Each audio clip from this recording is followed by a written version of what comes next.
Hi, I'm Alessio Cavatore, and I'm a great fan of rock roar. I'm Ronnie Renton of Mantic Games. I'm a great fan of Rocco.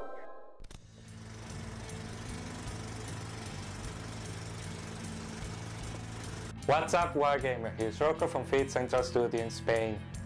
Sandy Peterson is a famous game creator. His most famous work is Call of Cthulhu, the RPG game for Chaosium. He has done a lot of small games, but now he's in a new project, Cthulhu Wars. Cthulhu Wars is now on Kickstarter and has a big success. If you want to know more about Sandy Peterson and a lot of more interesting stuff about Cthulhu Wars, stay tuned for the next hour in this interview. Don't miss it, Wargamer. ¡Desplegamos!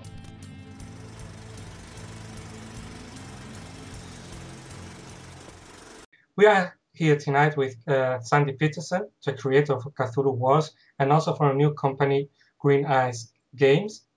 Good night, Sandy. How are you? I'm doing great. How are you? I'm fine.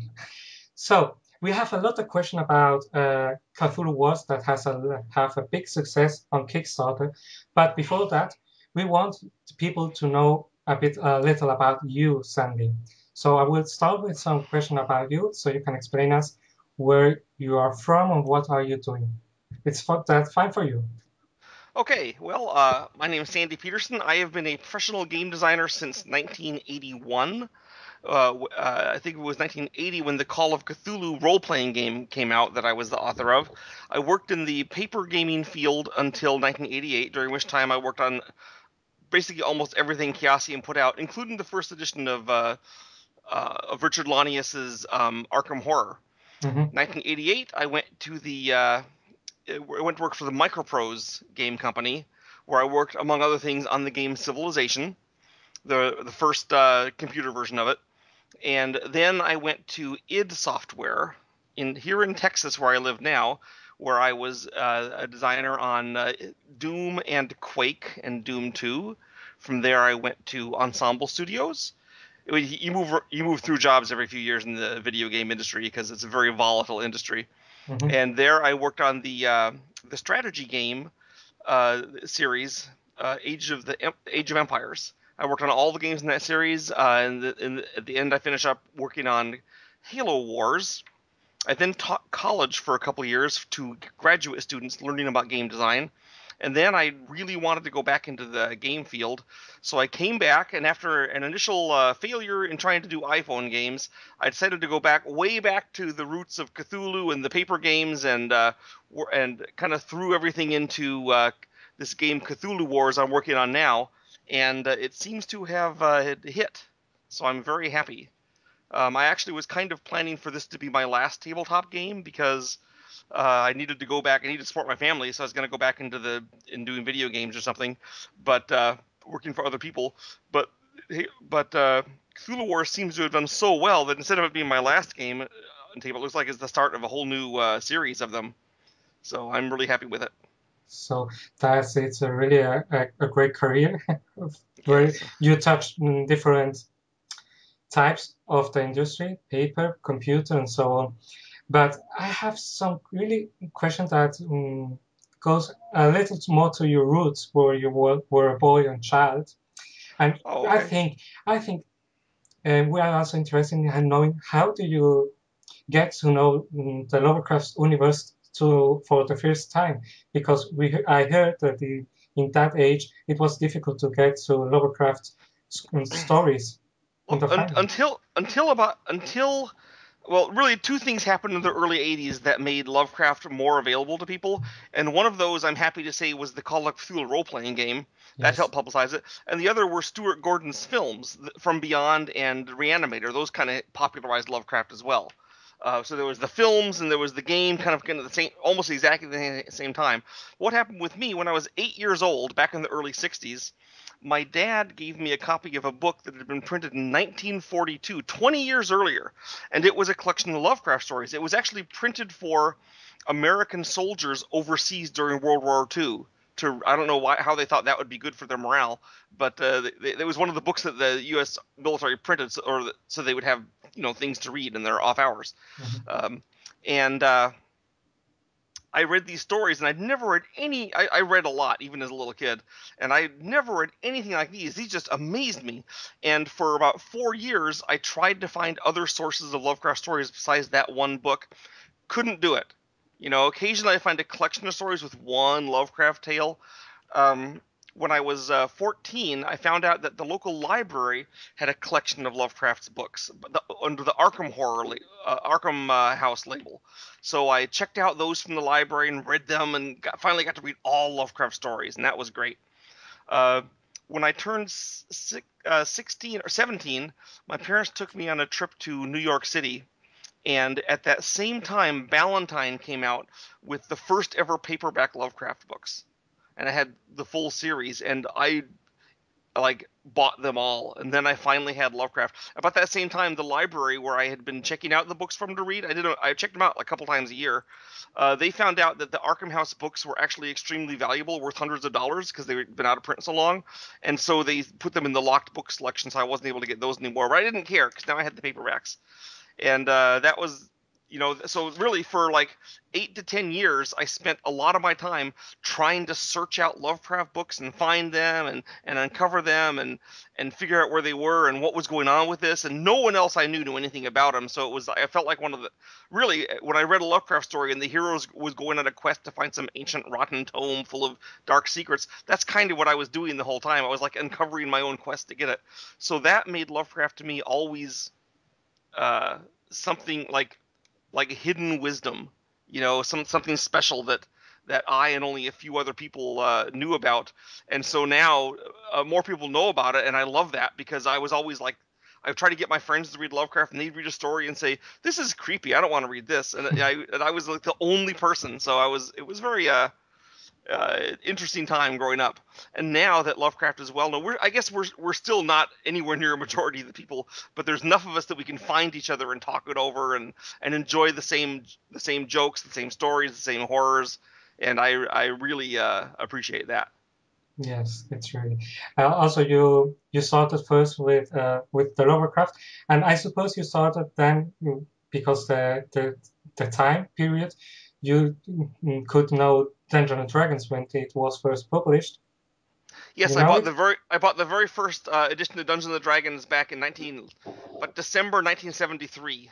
Mm-hmm. And we played that one. And I always liked games. We'd never played anything like that, so that was really fun. I didn't put Lovecraft and role-playing together until about 1980, when a friend of mine suggested that I try to do a horror role-playing game in the modern times. Because, up to then, role-playing games are pretty much medieval fantasy or possibly science fiction like Traveller.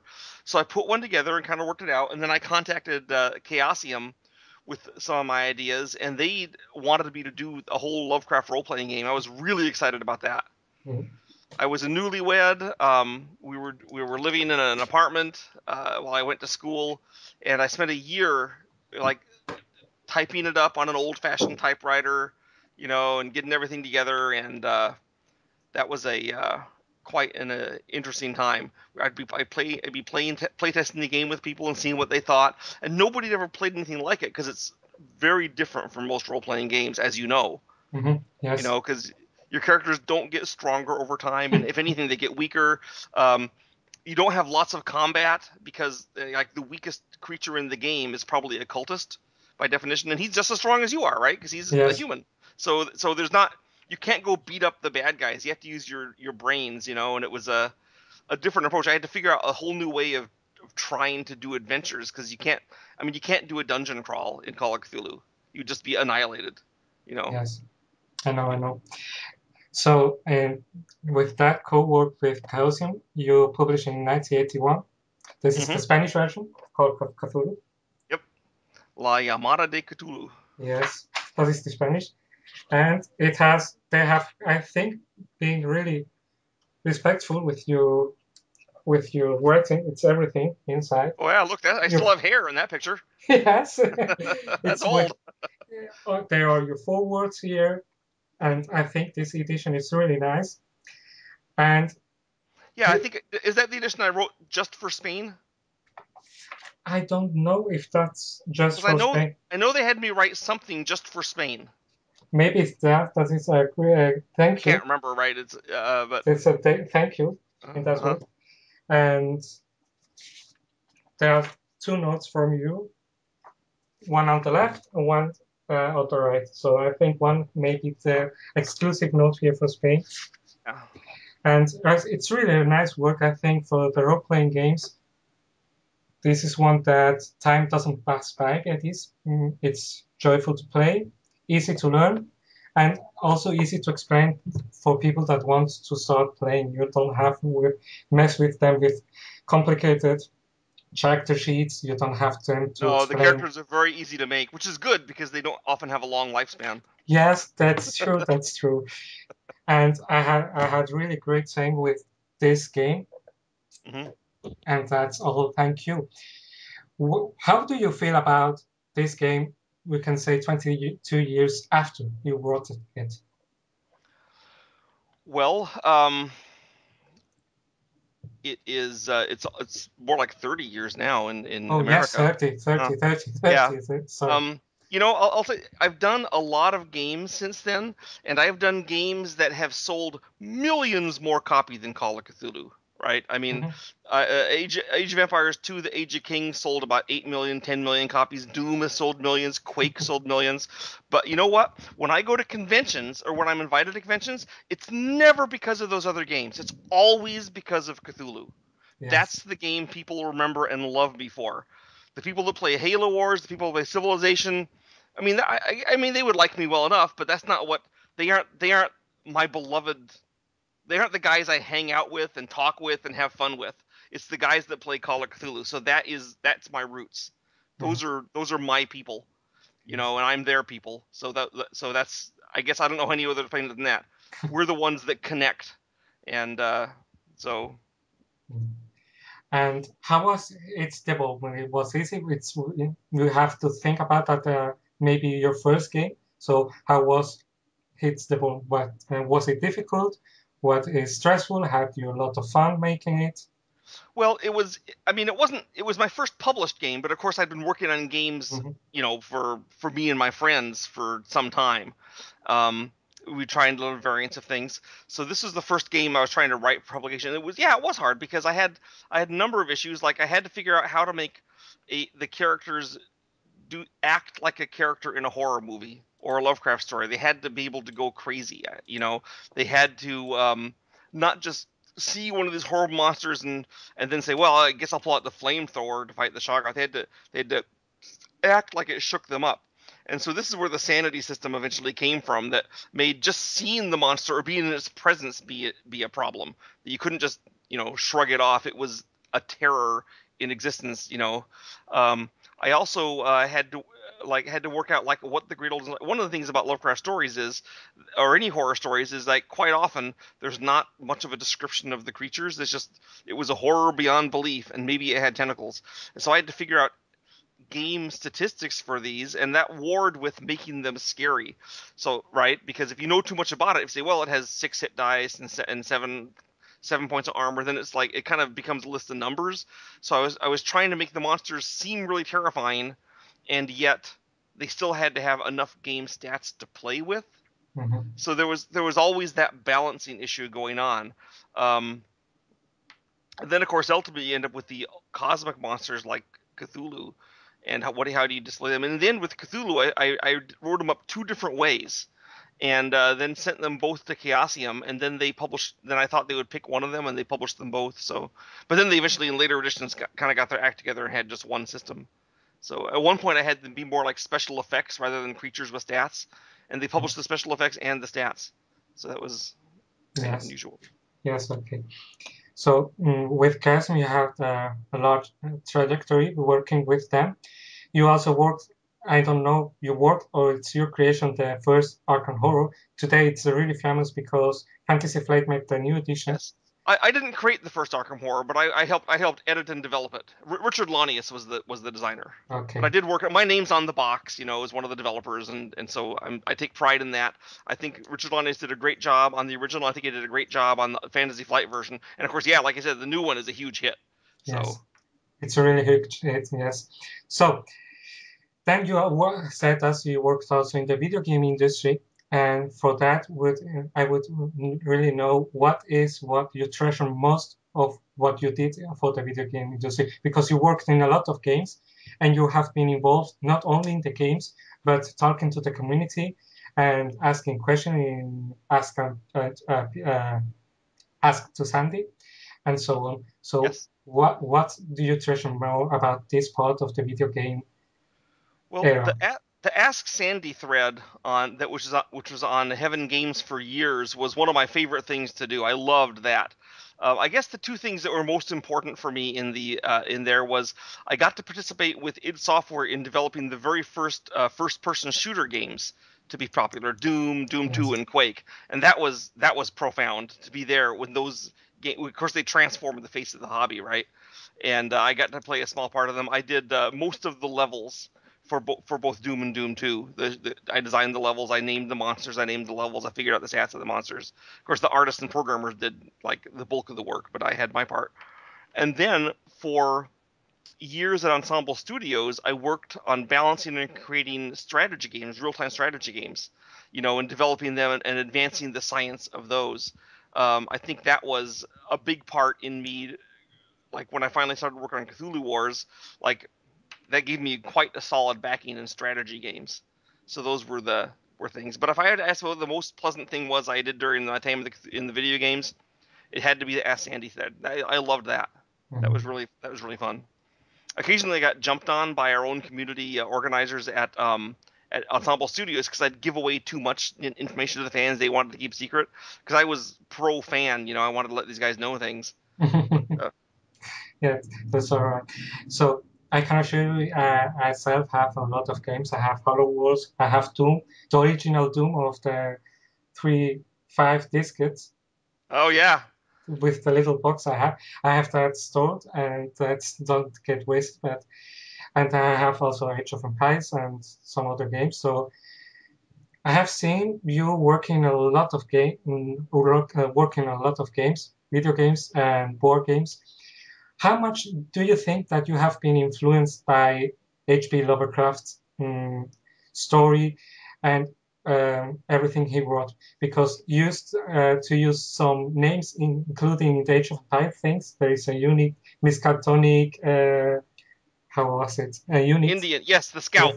Yes, yes. I have tried to sneak something in from Lovecraft stories in every single product. Sometimes it's really hard to find, but you spotted the Miskatonic Scout, so they're well done. Yeah, he's there. Other guys at work would say, I see you have all these Indian tribes to be the Scouts. I said, yes. And they said, what's this Miskatonic tribe? And I said, oh, it's a small New England tribe. You probably wouldn't have heard of it. They were, okay, they were fine. And of course, Quake, the game Quake, I managed to get a lot of Lovecraft stuff in. I have Dimensional Shamblers. I have Shub Niggurath in it. Mm-hmm. I managed to talk them into making the Chthon, the boss of the first episode. I managed to have them make him look like a Gug with a big face split down the middle. So those were all things I did. I haven't played Quake, so shame for me. That's okay, but it has a lot of Lovecraft stuff. Yes, I had noticed it if I had played. I can assure you. Well, as soon as you see the boss named Shub Niggurath, then it's out, right? It's Yes. No, Lovecraft has had a big influence. Nowadays, it's a huge commerce. You can find a lot of drawings, Hello Kitty style Chulu. You can find everything about Lovecraft. If he could see how his story, what he wrote, is nowadays and what he has managed to do, I think he would be horrified or surprised. I'm not sure. I think it'd probably be a mix of both. I mean, there's always the concern that Lovecraft, that his monsters will be so, like, simplified or Baudelarized that they'll lose their power to scare. But I can still remember cracking open that book at the age of 9 years old and seeing the story Call of Cthulhu and what is that? And when I read the story and they had the Cult of Cthulhu, I couldn't figure out what Cthulhu was. Never saw the word before in my life. And as the story unfolds and you find out, now it's hard to have that exact same experience because you go into the story knowing who Cthulhu is. But it was a big deal for me at the time. Yes. I think there are a lot of fans out there that have made great stuff with the myth of Cthulhu.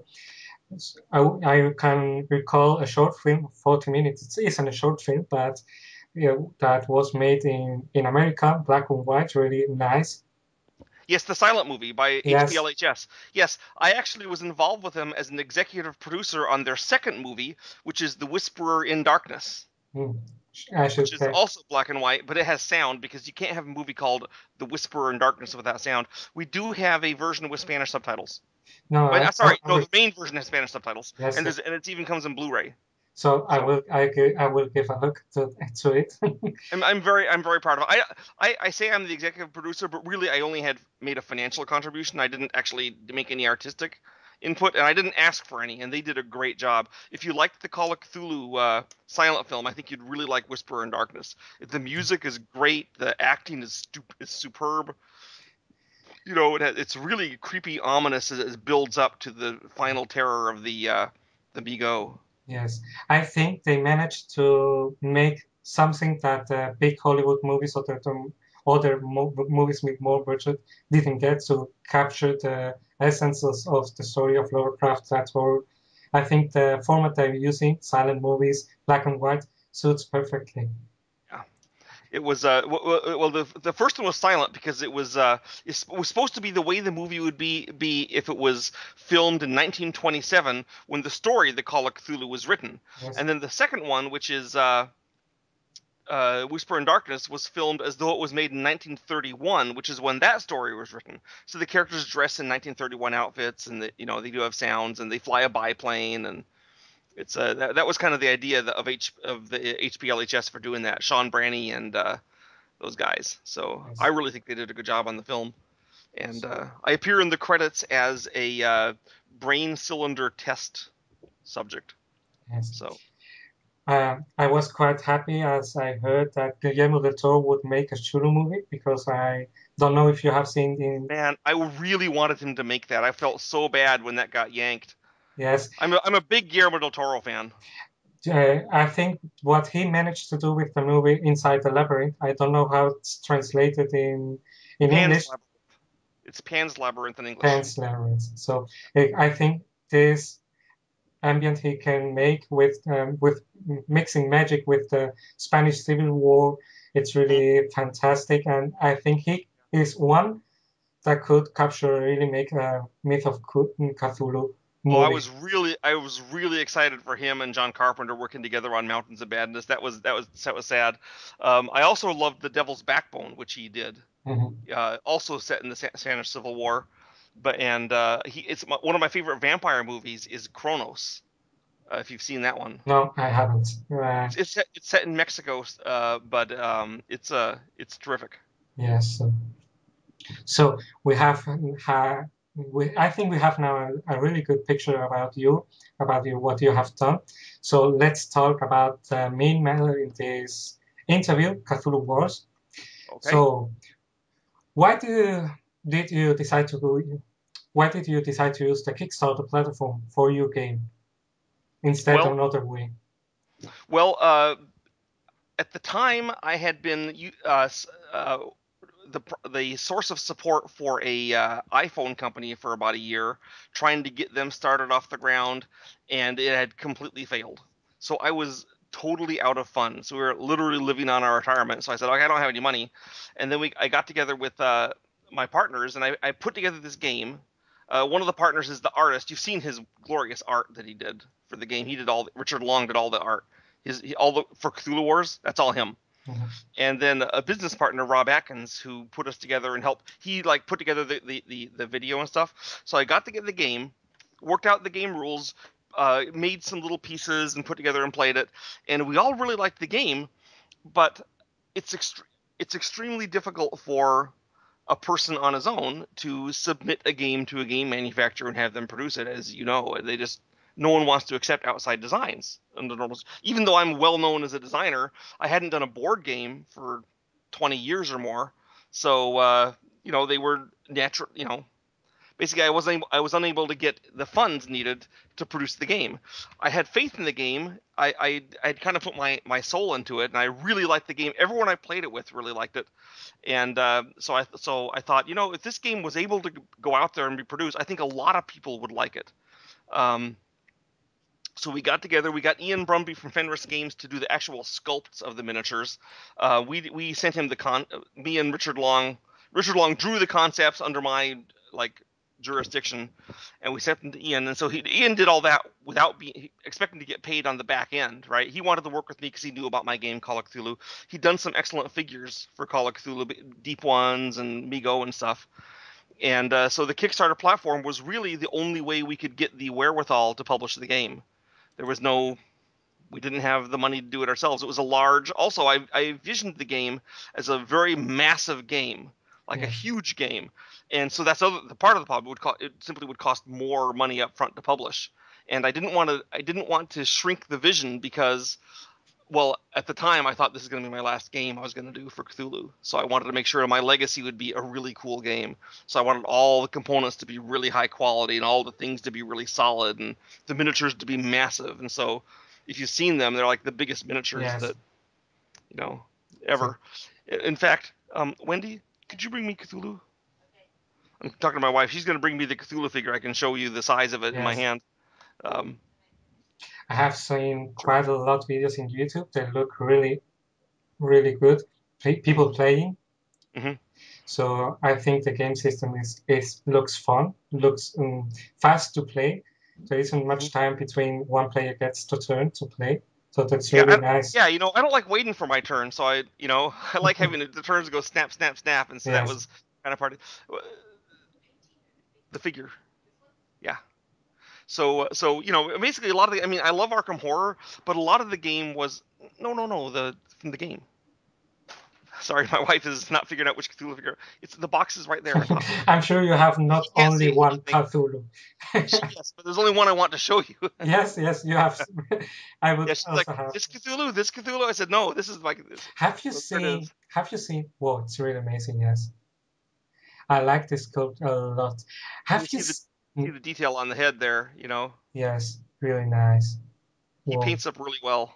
So have you seen the Indiegogo of a Cthulhu sculpt of, I think, this size? No. When did that come out? Some months ago. We talked in live in our program. We were really surprised. I will give you afterwards the link. Did it manage to fund? Yes, he managed to fund. Good. Wow. No, I'm sorry I missed that. Yes. I have some Reddit offending stuff with Cthulhu, so I try don't miss anything. It's really nice sculpt. I will pass you afterwards the link so you can watch it. Okay, cool. So Cthulhu War Starter, you could say, as a little project. Now it has gone transformed it in a big success in Kickstarter. I'm not sure, but I think there is almost 700,000 now. I'm not sure. I think we're at 725. I'm not sure. I will just. I will look afterwards. You have a lot of people making contribution. It's growing day by day.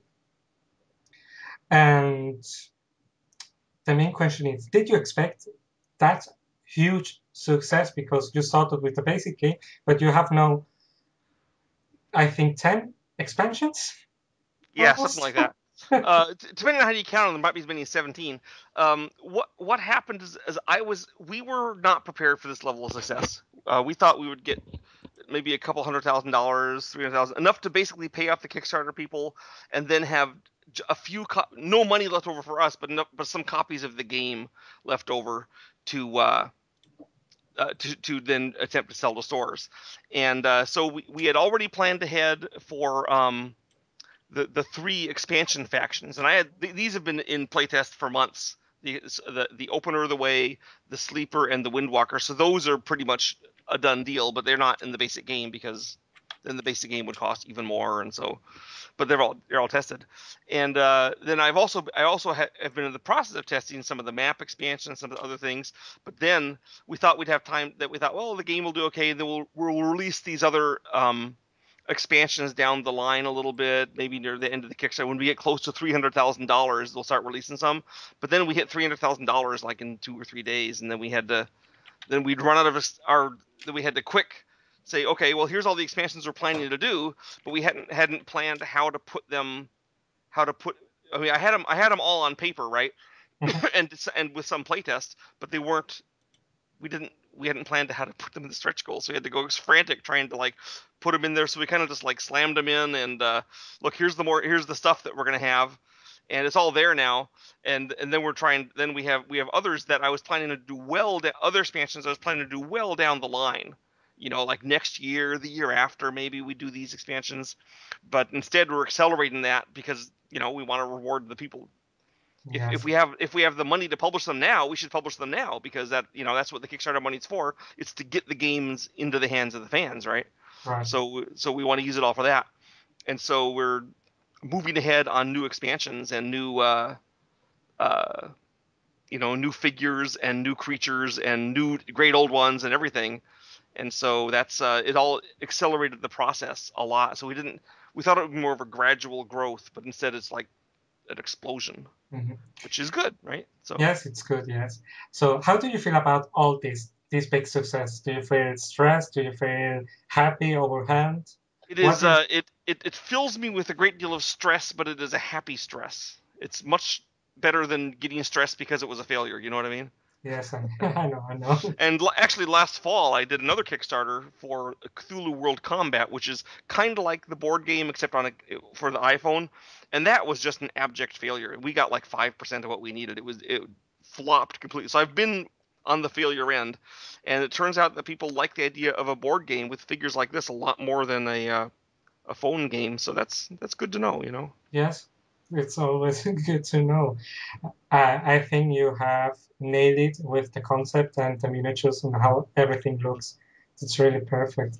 So, and with that big success and deciding to make the Kickstarter, this game in through the Kickstarter platform, how is the experience with Kickstarter and the community behind it? Because Kickstarter allows you to talk with the community, to ask the fans who has pledged, and to become feedback for them also.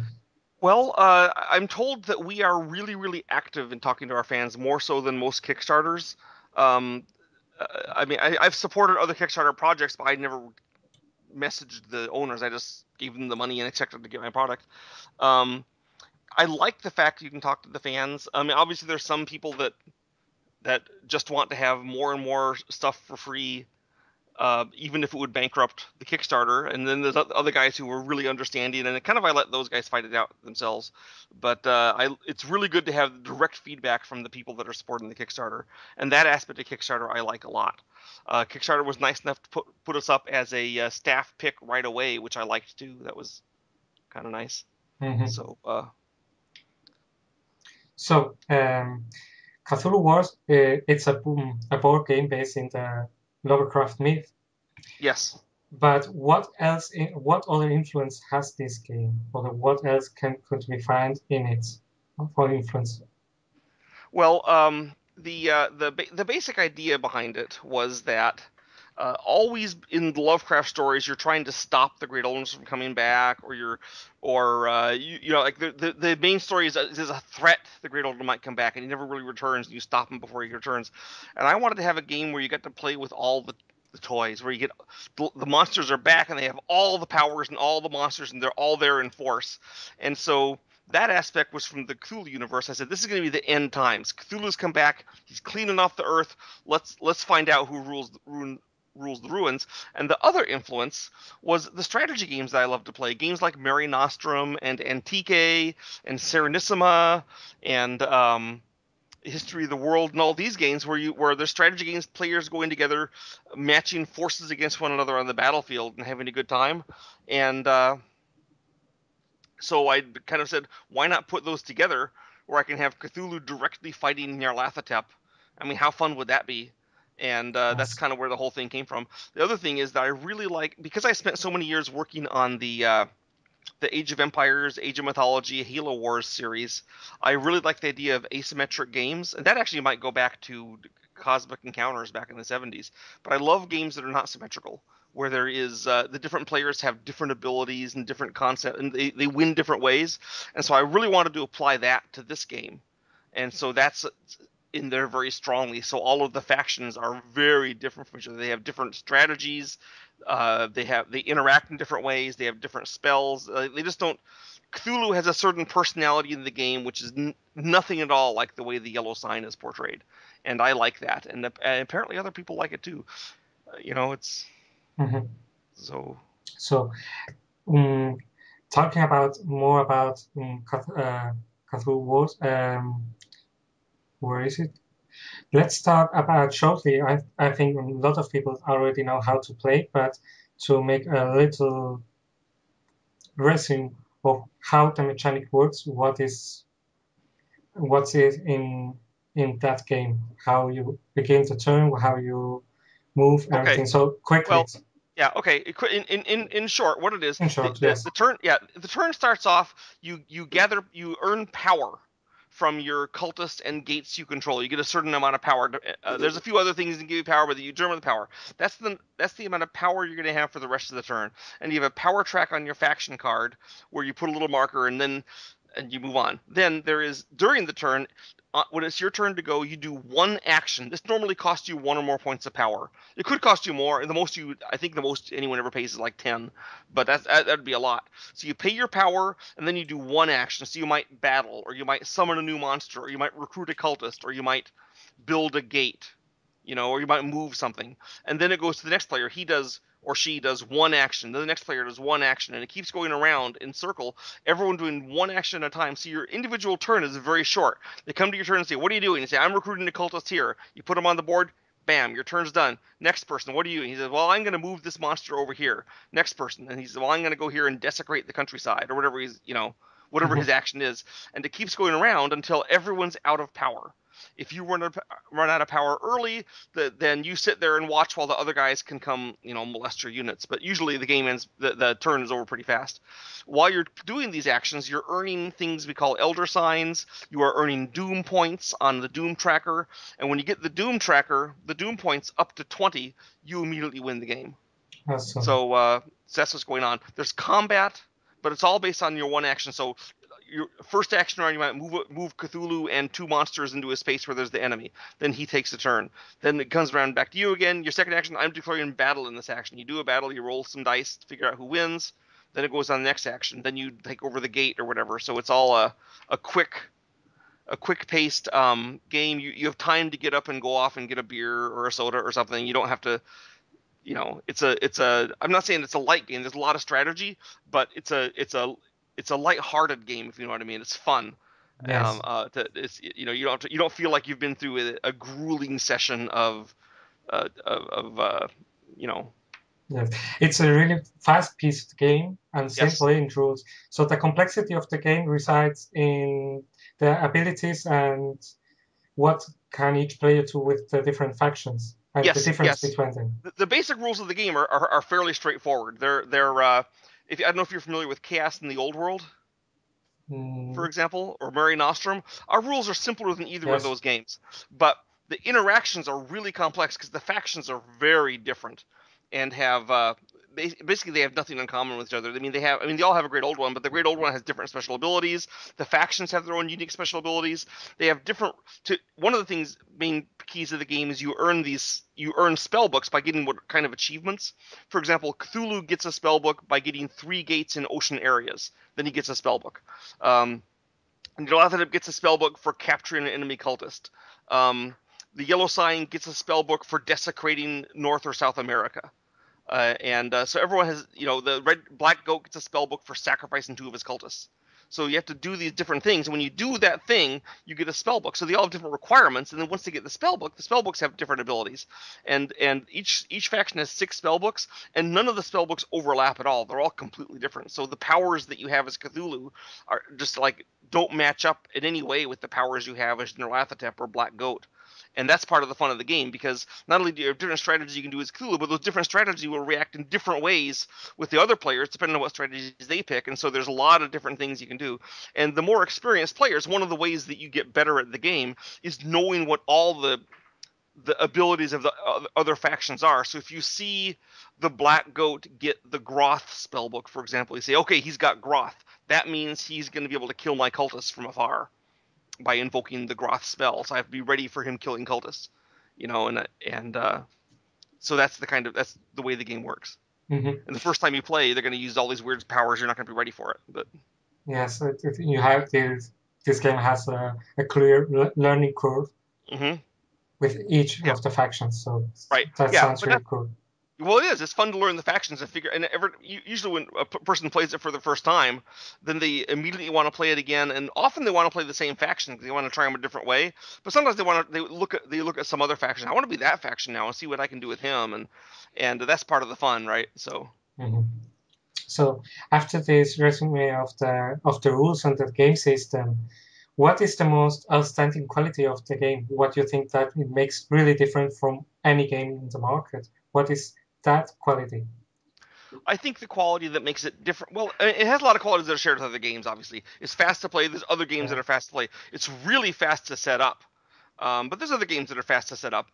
I would say that it has to be the interaction of the strategies, because if you're playing Cthulhu, there's 3 or 4 different strategies you can kind of take as your basic strategy, and any one of those will interact in a different way with the 3 or 4 strategies that Black Goat might follow, and then there's the interaction of those strategies and which one gets the upper hand or which way you go. Then there's the other factions that come meddling in with their ideas, and so there's so many different ways the game can go. There's like the game.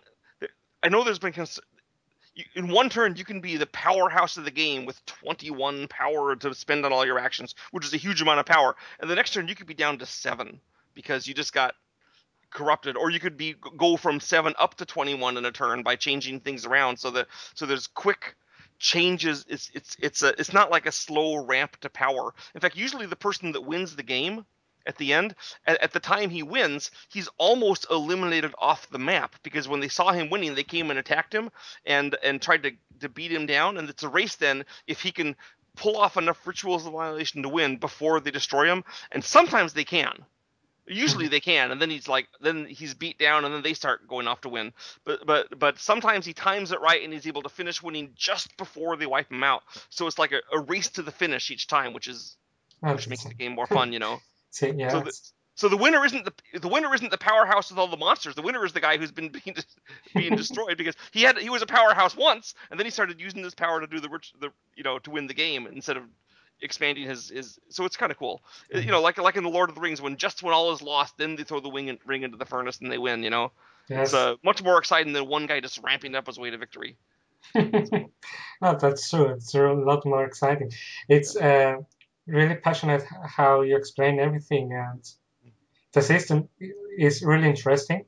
It's interesting when you read them, and when you hear them explain it, it's more. Also,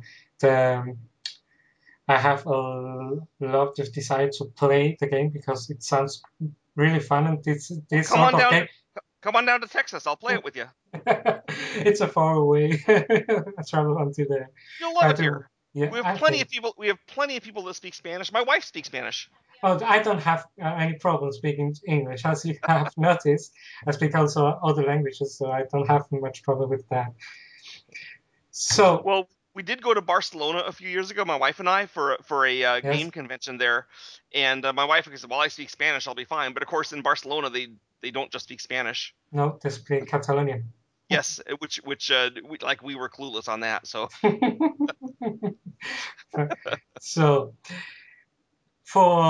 we know that anyone that wants this game can help you funding it with more money in Kickstarter.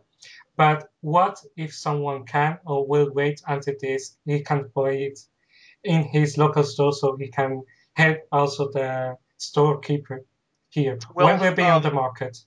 Okay, we obviously want the game to be available in every single game store in the universe, but we can't control if a particular store carries it or a distributor stocks it.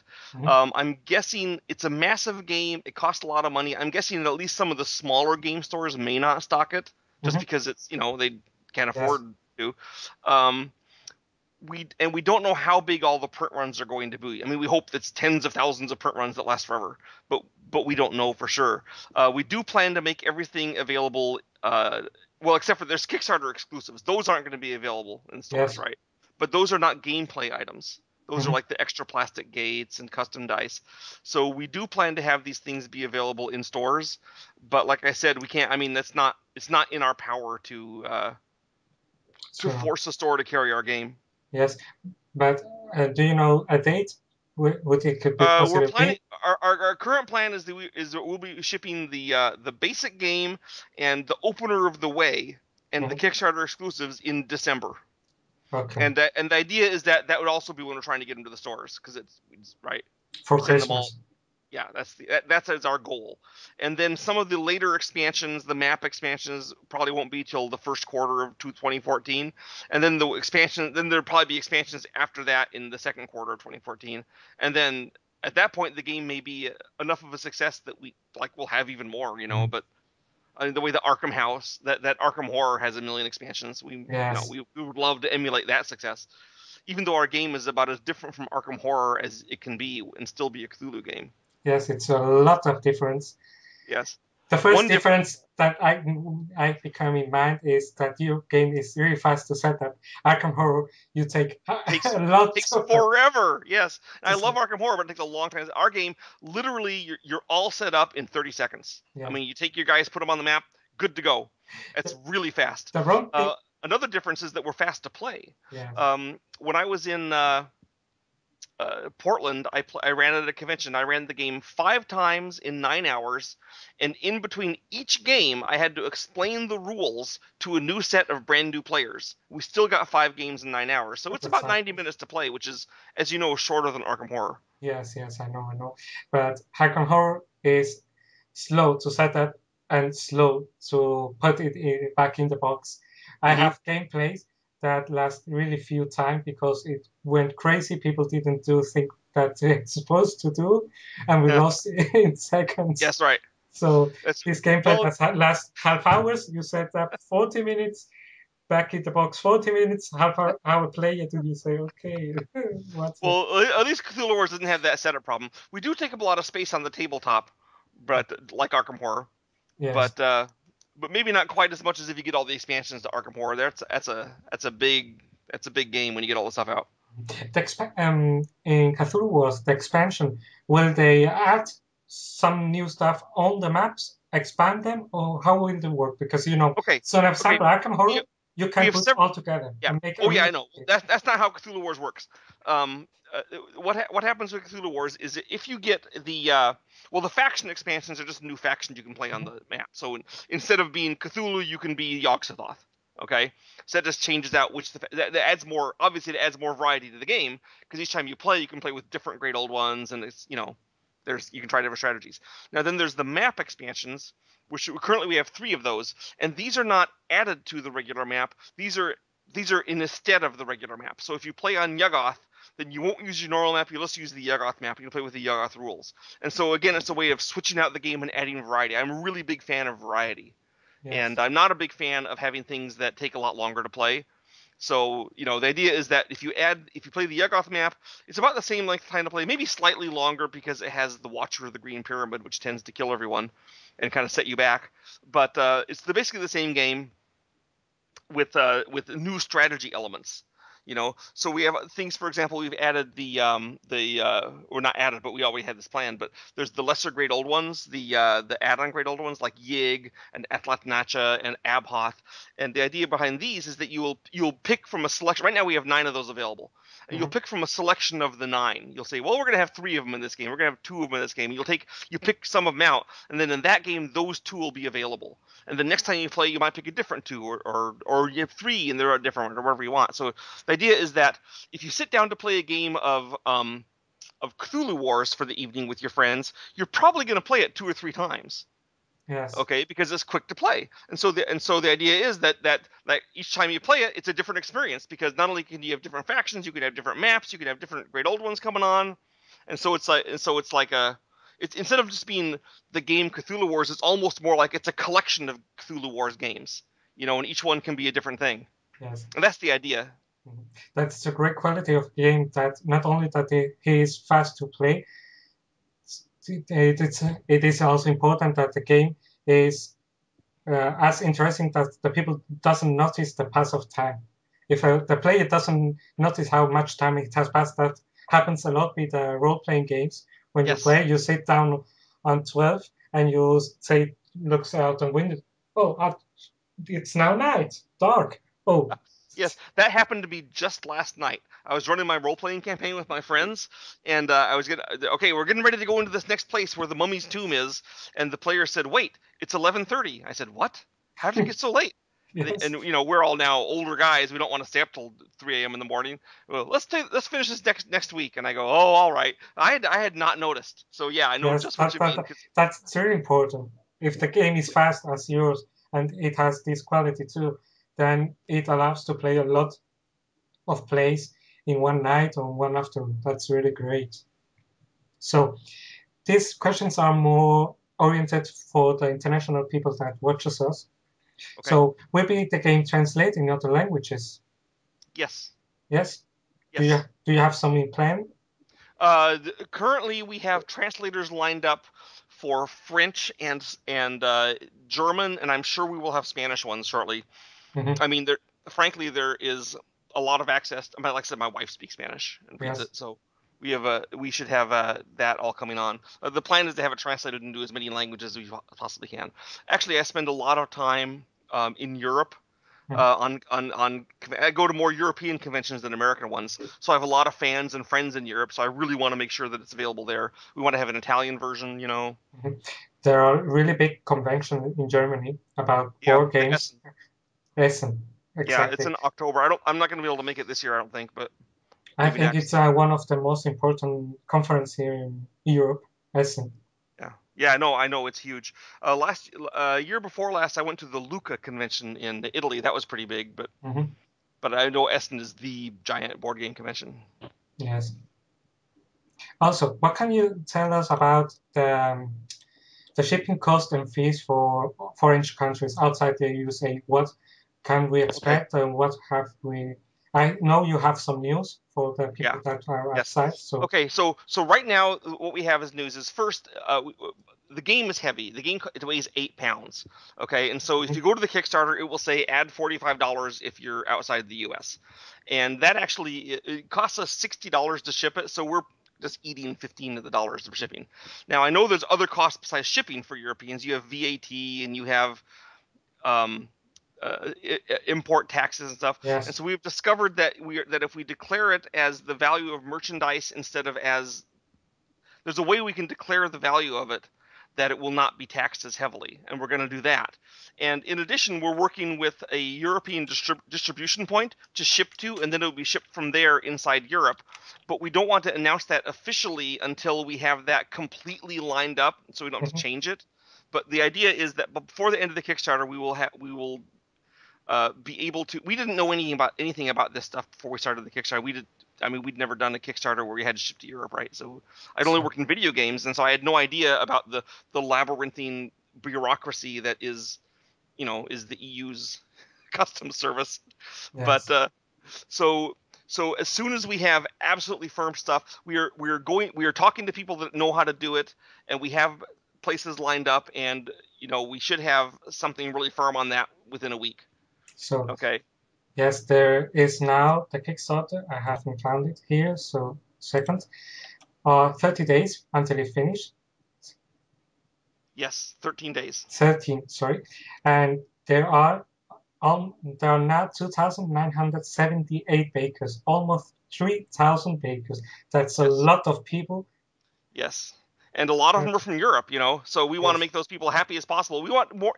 I mean, I hear from Europeans all the time saying, "Hey, I want this game, but I don't want to pay $300 extra in import taxes," and I don't yes, blame them. So we really want to get to satisfy those people. So I have, two of us are working like almost full time on trying to figure that out. It's just like mhm, I apologize. It kind of caught us by surprise. I hadn't considered that aspect because we didn't know any yeah, better, right? We hadn't shipped board games to Europe. So we're solving all that now. One of the issues is apparently we can ship it a lot cheaper if we use Amazon as a fulfillment service. mhm, But our game box currently our game box that we have planned is too big for the Amazon standard shipping container. mhm. So Amazon can't do it properly. So we're looking at if there's a way we can shrink the game box and still fit all the stuff inside. We're working on that now. So we keep you know, we're trying to be as flexible. We're being flexible here, trying to solve everything, and I am confident that all those things will be figured out. So But sounds, yes, that's really great. All the effort you are doing now for the fans, and this is some of the part of the magic of the Kickstarters. Because if you have a company, you make a game, you don't have this feedback with the fans, and you don't know what problems they could have or not, and so you couldn't solve them. And it's really great. Now, and actually, most of the suggestions that we're jumping on have come from the fans. They said, "Hey, have you tried this? Have you tried Amazon? Do you have a European drop point?" So yeah, we'll go, "Wow, this is good news," and so we're moving ahead with that. So we are very grateful for that. That sounds really great. So, is there anything do you want to add at this interview? Or sure. I want to say how really grateful I am for the support that we've received in the Kickstarter. Like I said, this has been kind of rebirth for me in Cthulhu, and now I'm planning to go on ahead and do a lot more games like this because of the reception. But really, Kickstarter isn't something that I do; it's something that you guys do, and your pledges are where it's at. So I'm really grateful for the response that I've seen here, and thank you guys. So. Thank you, Sandy. I have a closing question here. It's a tricky one. Okay. Okay. What do you think is your biggest contribution to the Lovecraft universe nowadays? It can be story, design, game, creature, whatever you are most proud of. I don't know if someone asked you that, but I think it's something important. I think my biggest contribution, and it starts with Call of Cthulhu, and it's currently going on Cthulhu Wars, is what I've done in enabling people to be part of the universe and play within it, you know, and experience it. Instead of reading a story or watching a movie, they get to be the guy in the story, and that's I think that's the thing that originated with Gary Gygax, not with me, but I managed to put it into Lovecraft, and that's the thing that I like. You know, I remember one of the greatest games I ever played at Call of Cthulhu was in Germany in 2006 when they were playing a game, and it was all about the end of the world, and the world was all falling apart, and the undead were rising from their graves, and everything was going to hell. And in the middle of the game, suddenly they realized that it was 2006. It was June 6th, and they said, "Wait a second, June 6th in real life, that's 666." Which is the number of and they go, "Oh my gosh, you're playing this game on 666, and it's the end of the world."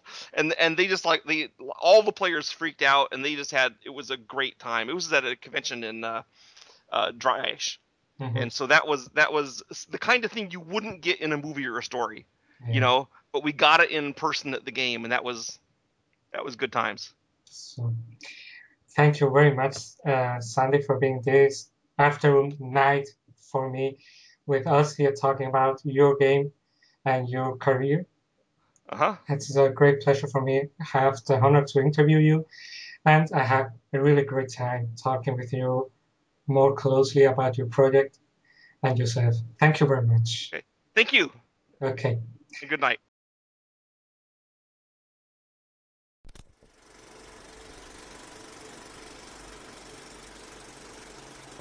¡Oh no, Dios mío, es horrible! ¡Destruir a mi hobby! ¡No, Dios santo! ¡Ah, las miniaturas! ¡Es que haremos en el infierno!